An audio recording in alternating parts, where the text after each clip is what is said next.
High everyone, नमस्ते। हजुरहरूलाई प्रियाको किचनमा स्वागत छ। आज मैले हजुरहरूको लागि काउलीमा सानो खाले माछा राखेर पकाउने रेसिपी लिएर आएको छु।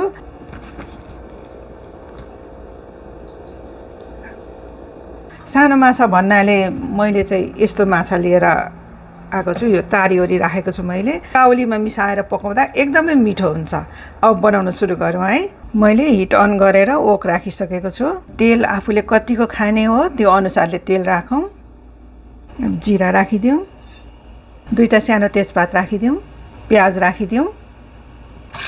चलाउँ प्याजलाई एकछिन हल्का ब्राउन हुने गरी फ्राई गरौँ। प्याज हल्का ब्राउन भइसकेको छ। अब अदुवा लसुनको पेस्ट राखिदिउँ। अदुवा लसुनलाई पनि प्याजमा राम्रोसँग फ्राई गरौँ। बेसार राखौँ, जिरा धनियाको पाउडर राखौँ, खोर्सानीको पाउडर राखौँ। मैले सर्सोलाई चाहिँ पिसेर राखेको छु यसरी। अब यो पनि राखिदिउँ।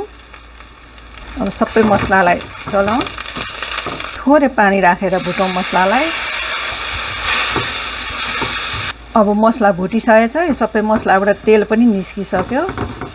अब यसमा मैले टोमेटो प्युरी लिएको छु राख्नलाई। तपाईहरूले टमाटरलाई पिसेर या मसिनो काटेर पनि राख्न सक्नुहुन्छ। फेरि यो टोमेटो प्युरीलाई पनि मसलामा पकाउँ। मैले 2टा हरियो खोर्सानी काटेर राखेको छु। हजुरहरूलाई धेरै मनपर्छ भने अझै राख्नुभयो पनि हुन्छ। यो खोर्सानीलाई चाहिँ हामीले पहिले पनि तेलमा फुराउन सक्छौँ, तर अब एकदम खार आउँछ, त्यसले गर्दाखेरि चाहिँ मैले पछि राखेको हो। अब यो टोमेटो प्युरी राखेर पनि हामीले यो मसलालाई भुटिसक्यौँ। थोरै पानी राखिदिउँ। त्यो पानी राखेर एकैछिन पकाउँ। मैले कसुरी मेथी पनि लिएको छु। अब यो पनि राखिदिउँ।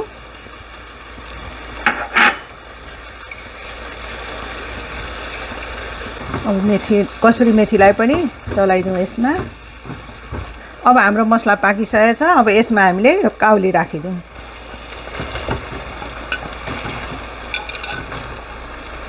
अब यो काउलीलाई चलाउँ।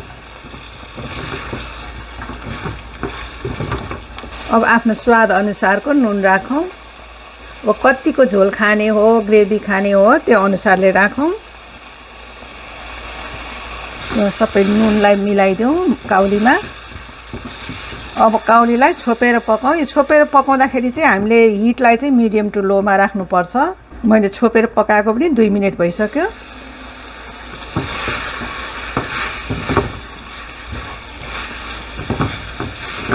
फेरि काउलीलाई छोपेर पकाउँ।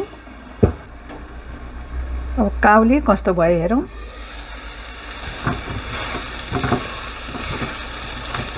काउली पनि पाकिसक्यो। अब आफूले कतिको पानी राख्ने हो त्यो अनुसारले राखौँ।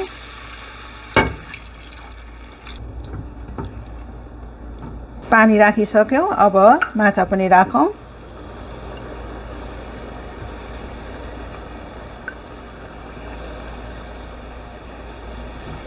अब माछालाई झोलमा डुबाइदिउँ। झोललाई राम्रोसँग उम्लिन दिउँ। काउली र माछा पाकिसक्यो, झोल पनि उम्लिसक्यो। अब यसमा धनियाको पात राखिदिउँ।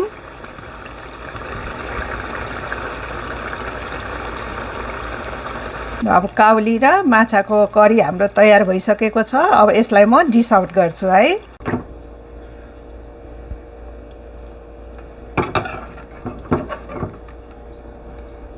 तपाईहरुलाई मेरो रेसिपी मन पर्यो भने मलाई लाइक, कमेन्ट र सब्स्क्राइब गरिदिनु होला।